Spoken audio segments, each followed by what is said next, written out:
నమస్తే. ఇన్నాళ్ళు నన్ను సపోర్ట్ చేస్తూ, ఎంకరేజ్ చేస్తూ మీ ప్రేమని నాకు అందిస్తున్న ప్రతి ఒక్కరికి కృతజ్ఞతలు. అలాగే ఈ వీడియో కూడా ఖచ్చితంగా మీకు ఉపయోగపడుతుంది. లైక్, షేర్ అండ్ సబ్స్క్రైబ్ చేసి మీ సపోర్ట్‌ని నాకు అందించండి. అలాగే ఈ వీడియో పట్ల మీకున్న అభిప్రాయాన్ని కామెంట్ సెక్షన్‌లో కామెంట్ చేసి తెలియజేయండి. ఇప్పుడు వీడియోని చూద్దాం. జ్యోతిష్య శాస్త్రం ఒక అద్భుతం. వేదాంగమైన జ్యోతిష్య శాస్త్రం అనేటువంటిది మానవ జీవన గమనానికి ఒక వరం. జ్యోతిష్య శాస్త్రం నీ జీవితంలో వెలుగునింపే ఒక భాష.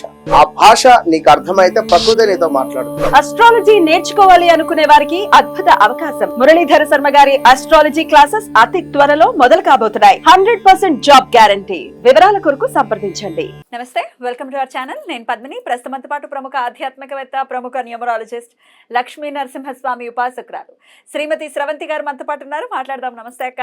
నమస్తే పద్మిని. అక్క, ఈశాన్యం విషయంలో ఖచ్చితంగా చాలా చాలా జాగ్రత్త వహించవలసిందే. ఎందుకంటే సాక్షాత్తు ఈశ్వరుడు ఉండేటటువంటి ప్రదేశం మన ఇంట్లో ఈశాన్యం.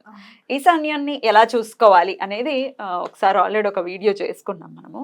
కానీ అసలు ఏమేమి ఉండొచ్చు అక్కడ? కొంతమందికి దేవుడు కదా ఈశాన్యంలో రాదు, ఆగ్నేయపు ఈశాన్యంలో వస్తూ ఉంటుంది కదా.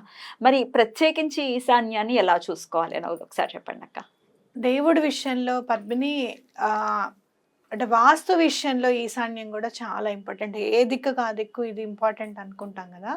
అయితే ఏం పెడితే ఈశాన్యంలో మనకి బాగా కలిసి వస్తుంది అంటే ధనం రూపంలో ఇప్పుడు చాలా ఇబ్బంది పడేది మనీ మ్యాటర్స్లోనే. ఆర్థిక ఇబ్బందులు, ఆర్థిక సంక్షోభాలు ఇళ్లలో కూడా.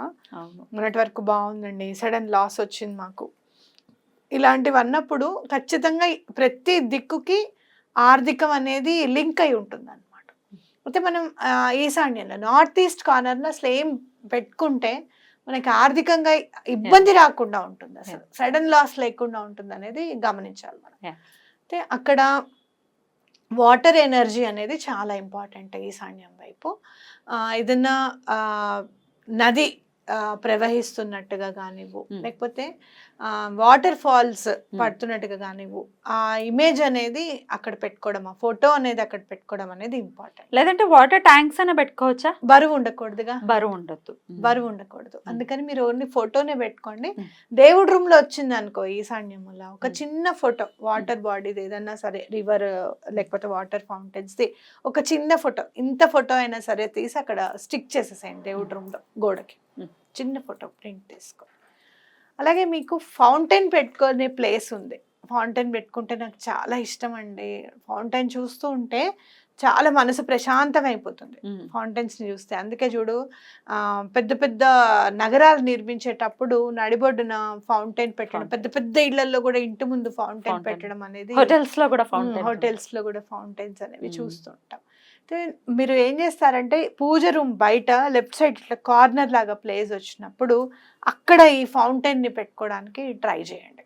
అంటే మీకు ఒకవేళ ఫౌంటైన్ కనుక ఇంట్రెస్ట్ ఉంది అనుకుంటే కనుక అక్కడ ఫౌంటైన్ని ప్లేస్ చేసుకోవచ్చు. అలాగే బయట కూడా చిన్న స్టిక్కర్ మీరు ఏదంటే శివుడు మెడిటేషన్ చేస్తున్నట్టుగా, ఆయన ధ్యానంలో ఉన్నట్టుగా ఉంటుంది. దక్షిణామూర్తిదా లేకపోతే శివుడిదే ఉంటుంది.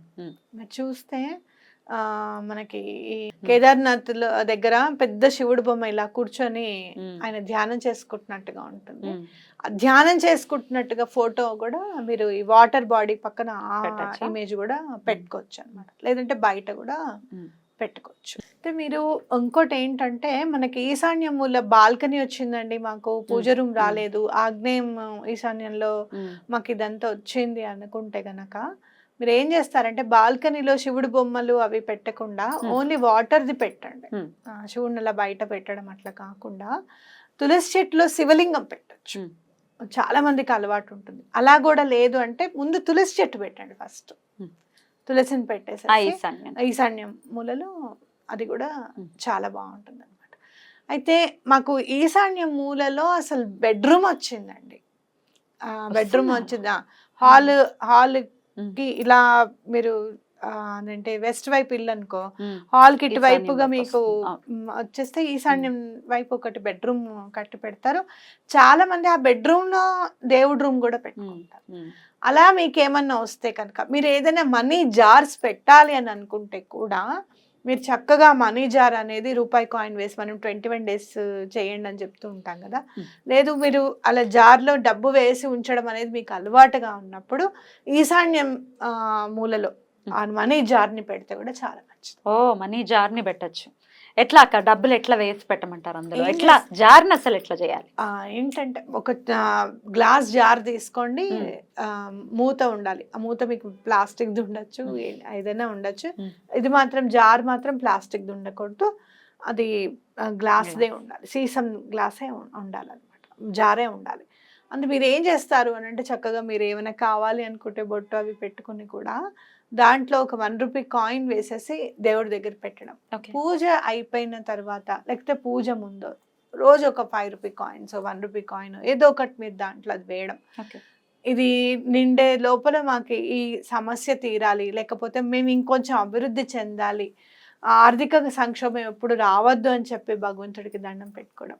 అది నిండిన తర్వాత ఎన్ని డబ్బులు అయ్యాయో చూసి స్వామికి ఏదన్నా చేయించడం, గుళ్ళో వేయడం, ఆ డబ్బులన్నీ గుళ్ళో స్వామికి ఏదైనా సేవకి కట్టడం, ఇలాంటివి మీరు చేయొచ్చు అనమాట. మళ్ళీ అదే జార్ని మనం కడిగేసేసి మళ్ళీ ఉపయోగించుకోవచ్చు. అలా చేస్తూ ఉంటే దినదినం మనం చాలా ఇంప్రూవ్మెంట్, అభివృద్ధి అనేది ఉంటుంది అన్నమాట.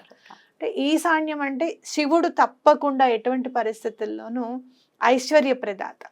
మనం పూజించే విధానంలో కనుక ఆ తేడా ఉంటే మనం చేయాల్సిందంతా కూడా ఇలాంటి రెమెడీస్ చేసుకుంటూ వెళ్తే ఏదైనా కూడా నెగటివ్ ఎనర్జీస్ ఆ పనిని ఆపకుండా చూసుకుంటాయి అన్నమాట. పాజిటివ్ ఎనర్జీ బాగా ఉందనుకో ఇంట్లో నెగటివ్ ఎనర్జీ ఉండలేదు. కాబట్టి ఇట్లాంటివి చేయడం అనేది చాలా ఇంపార్టెంట్. రైట్. తప్పకుండా ఈశాన్యం మూలని డెఫినెట్ గా చాలా జాగ్రత్తగా నీట్ గా కూడా పెట్టుకోవాల్సినటువంటి ఇది ఉంటుంది కదా, చాలా జాగ్రత్తగా. పూజ రూమ్ కూడా చీపుడుతో ఊడవకుండా ఉండాలి, చక్క బట్టతోనే ఊడ్చి తుడుచుకునేటట్టుగా ఉండాలి. మీరు ఒక్కసారి చీపురు పెట్టడం మానేసేయండి పూజ రూమ్ లో, ఎంత డిఫరెన్స్ ఉంటుంది మీ లైఫ్ లో చూడండి. మామూలుగా బట్టతో మీరు తుడవడం కానీ అలా చేయండి. చీపురు అనేది పూజ రూమ్ లోకి తీసుకెళ్ళకండి. చాలా మంది చెప్తారు నాకు పూజ రూమ్ కి సెపరేట్ గా చీపురు పెట్టామండి. వద్దు, అసలు చీపురు అనేది లేకుండా మీరు వంగి బట్టతోనే ఊడవండి. ఎంత డిఫరెన్స్ ఉంటుందో మీరు అనుభవించే చెప్పాలి. ఎగ్జాక్ట్లీ, శ్రద్ధ కనబడుతుంది కదా అక్కడ, కదా శ్రద్ధ కనబడుతుంది. భగవంతుడి దగ్గర వంగుతాం. పిల్లలకి అలవాటు చేయండి. మనము ఏదైనా చేయాలి, మనకి ఇబ్బందిగా ఉంటుంది, పెద్దవాళ్ళం మోకాళ్ళ నొప్పులు ఉండొచ్చు, నడువు నొప్పి ఉండొచ్చు, అలసట ఉండొచ్చు. అలాంటప్పుడు పిల్లలకి అలవాటు చేయండి. పూజ రూమ్ రోజు చక్కగా బట్టతోనే ఉడవాలి, దానికి సెపరేట్ గా ఒక బట్ట పెట్టుకొని తుడవాలి అని చెప్పి అలవాటు చేయండి. తప్పకుండా మార్పు అనేది ఉంటుంది. ఈశాన్యం కిందనేనాక ఇప్పుడు ఆ మొత్తం అక్కడ ఆ ప్లేస్ మొత్తం అంటే కిటికీ వచ్చింది అనుకోండి, ఆ కిటికీ కూడా నీట్ గా పెట్టుకోవటం అట్లాంటిది కూడా చేయాలా? అసలు ఇంట్లో ప్రతి చోట నీట్నెస్ అనేది చాలా ఇంపార్టెంట్. ఇప్పుడు ఏదైనా సామాన్ అంతా ఒక దగ్గర పెట్టేసామనుకో క్లటర్ అంటాం దాన్ని మేనిఫెస్టేషన్. అది రిమూవ్ చేసిన తర్వాత టక్మని పని అయిపోతుంది. మీరు ఏదన్నా మీరు గమనించారా, ఏదన్నా దొరకట్లేదు వస్తువు, ఏదన్నా అది ఎందుకు దొరకట్లేదు అని చెప్పి మనం చెత్తంతా తీసేస్తూ ఒక దాంట్లో వేసుకుంటూ వెళ్తాం, ఒక కవర్లో వేసుకుంటూ వెళ్ళామనుకో ఎప్పటి నుంచో వెతికేది అప్పుడు దొరుకుతుంది. ఎప్పుడైనా గమనించావా నువ్వు అట్లా? అంటే నీకు పోయిన వస్తువు, అరే ఇది పోయింది అనుకున్నావే, ఇంకా నయం ఇది ఉందా, అవునా ఇక్కడ పెట్టానా నేను అని అనుకుంటాం అనమాట. అంటే ఎప్పుడైతే ఆ క్లటర్ని నువ్వు రిమూవ్ చేయాలనుకుంటున్నావో పాజిటివిటీ అనేది నీ చేతిలోకి వచ్చేస్తూ ఉంటుంది అనమాట. సో ఎక్కడ కూడా చెత్త అనేది లేకుండా, అలా అని చెప్పి రోజుకి 2-3 సార్లు ఊడడం తుడవడం అది కూడా మంచి పద్ధతి కాదు. ఎంతవరకు చేయాలో అంతవరకు. ఈ బూజ్ అనేది ఎప్పటికప్పుడు వారానికి ఒకసారి అనేది క్లియర్గా ఉండి ఎక్కడ కూడా దుమ్ము ధూళి లేకుండా తుడుచుకోవడం అనేది చాలా ఇంపార్టెంట్. రైట్ అక్క, చాలా బ్యూటిఫుల్ గా ఎక్స్ప్లెయిన్ చేశారు. డెఫినెట్ గా ఈశాన్యంలో ఈ జాగ్రత్తలు వహిస్తూ అలాగే మీరు చెప్పినటువంటి విధానాలని కూడా పాటించుకుంటూ ఈశాన్యానికి ఒక గౌరవాన్ని ఇస్తూ తద్వారా దాని నుంచి వచ్చేటటువంటి ఆ పాజిటివిటీని కూడా మనం అనుభవించాలి అని అంటే ఎంతో కొంత మనం చేయాలి కదా. చేయాలి, మిగతా కూడా చెప్పుకుందాం. అంటే ఆగ్నేయం వైపు ఏమి ఉండాలి, అలాగే వెస్ట్, చాలా పాజిటివిటీ అనేది నిండుతుంది. దాని గురించి కూడా మాట్లాడుకుందాం. థ్యాంక్ యూ అక్క, నమస్తే. నమస్తే.